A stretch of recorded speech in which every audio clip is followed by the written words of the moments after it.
अम्मा जी, क्या ज़रूरत थी सुबह सुबह खाना बनाने की। आज छुट्टी का दिन है। मैंने सोचा था आज दीपक के मनपसंद कढ़ी बनाने का। आपने सारा प्लान खराब कर दिया। जलजलाहट के साथ कड़वी आवाज़ में सासू माँ को क्या क्या सुनाती रही वैशाली। तभी दीपक की आवाज़ गूंजी, चुप रहो वैशाली, अभी तक सो रही थी। माँ ने तुम्हें आराम देने के लिए सब कुछ किया और माँ ने मेरे कहने पर कढ़ी और करेले का भरवा बनाया और तुम उन्हें ही सुना रही हो। सरला जी बेटे को शांत करते हुए बोली, जाने दे दीपक, उसे नहीं पता था। और बहू तुम बनाओ या मैं, बात तो दीपक के पसंद की है ना। बात वही नहीं है अम्मा जी, मैं ही बेकार हूँ। जैसा मन हो करिए, कम से कम मुझसे पूछ तो लेती। वैशाली की बातें सुनकर दीपक का पारा चढ़ गया। आज माँ के हाथ के खाने की इच्छा कर उसने माँ को मुसीबत में डाल दिया था। वैशाली को चुप कराते हुए बोला, अब तुम हद करती हो वैशाली। माँ को मुझे कुछ खिलाने के लिए तुमसे पूछना पड़ेगा। तुम्हारा दिमाग कहाँ है, कहीं छोड़ तो नहीं आई। अब चुप हो जाओ, मैं अब माँ का और अपमान बर्दाश्त नहीं करूँगा। कहते हुए आँख से जैसे ज्वाला बरस रहा था। दीपक की आंखों से जिसे देख वैशाली चुप तो हो गई, लेकिन सीधे कमरे में गई और तैयार होकर आंगन में आई। आंगन की सीढ़ियों पर सरला जी के पांव छूकर बोली, अम्मा जी, मायके जा रही हूँ, कुछ दिन वहीं रुकूंगी। कहते हुए दीपक को अग्नि दृष्टि से घूरा। दीपक ने अपनी नज़रें फेर ली। सरला जी बोली, बहू क्यों जा रही हो? अगर दीपक ने बोल दिया तो मैं तुमसे माफ़ी मांगती हूँ। जाने से क्या हो जाएगा, मैं मायके जाने से नहीं रोक रही, बस ऐसे तो ना जाओ बेटी। कहते हुए वैशाली का हाथ थाम लिया सरला जी ने, तो हाथ छुड़ाती हुई बोली, अम्मा जी जाने दीजिए, एक दो दिन में वापस आ जाऊंगी। कहते हुए दरवाजे से बाहर निकल गई। सरला जी रोकती रह गई, लेकिन जाने कौन सा भूत सवार था उसके सर, वह चली गई। दीपक और सरला जी ने जैसे तैसे कुछ खाया। अजीब सा सन्नाटा हो गया था घर में, जिसकी कल्पना भी आज के दिन के लिए माँ बेटे ने नहीं की थी। सरला जी जल्दी जल्दी बेटे की पसंद का खाना बनाया था। आज का दिन हंसी खुशी से गुजरे, लेकिन सब उल्टा हो गया। उधर गुस्से में मायके पहुंची वैशाली को देख माँ भाई भाभी हैरान थे। बिटिया आज अचानक कैसे, कोई खबर भी नहीं। कहते हुए माँ बिमला जी ने बेटी को गले लगा लिया। कुछ नहीं माँ, ऐसे ही दोनों माँ बेटे ने मेरा दिमाग खराब कर दिया था।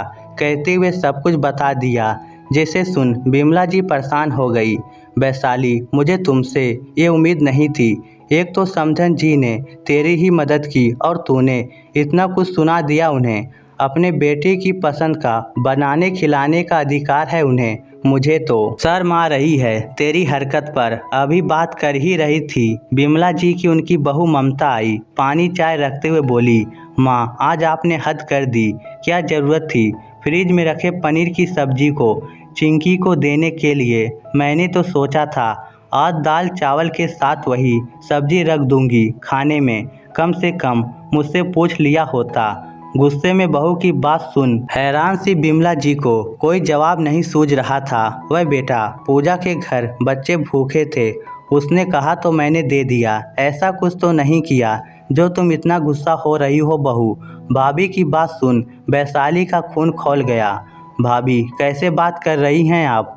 माँ ने कुछ कर दिया तो क्या ये उनका घर नहीं? उनके बेटे की कमाई पर उनका भी हक है। कहते हुए गुस्से से पागल हुए जा रही थी। ममता ने सुना तो मुस्कुराने लगी, तो वैशाली आज तुम गुस्से से क्यों आई? आंटी का भी तो अपने बेटे पर अधिकार है, तुमने फिर उन्हें और दीपक को बुरा भला क्यों कहा? माँ मुझे माफ़ कर दीजिए, मेरा वह मतलब बिल्कुल नहीं था। आप दोनों की बातें सुन रही थी। वैशाली को ये सबक देना जरूरी था। कहते हुए माँ के पैर छुए तो बिमला जी ने उसे उठाकर गले से लगा लिया।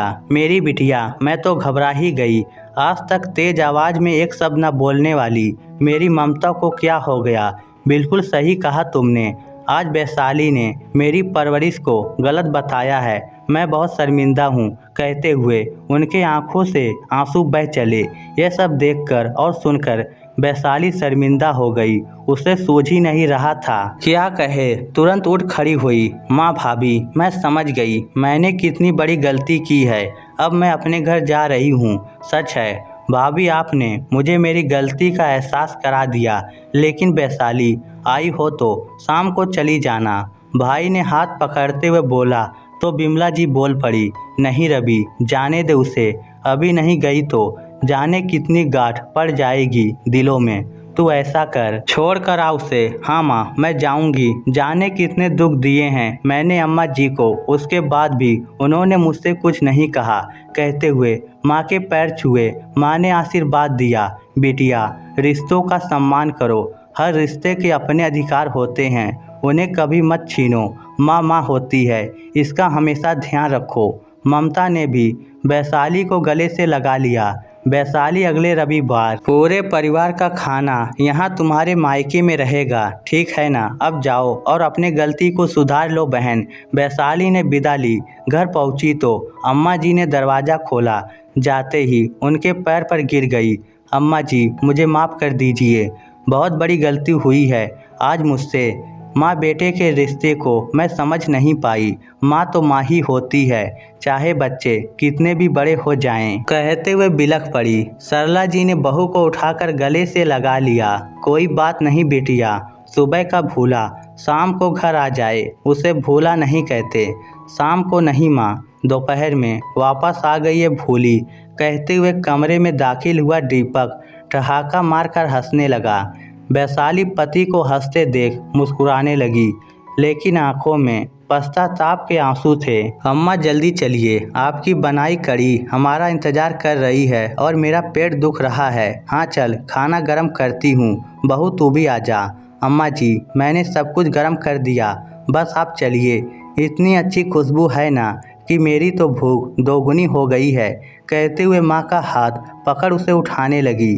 सभी एक साथ बैठ माँ के हाथ का बना अमृत सा दृश्य भोजन का स्वाद लिया। आज वैशाली को समझ आ गया था, हर घर में बहू और सास का रिश्ता, चाहे ससुराल हो या मायका। इस स्टोरी को लेकर आपकी क्या राय है, नीचे कमेंट करके हमें ज़रूर बताइएगा।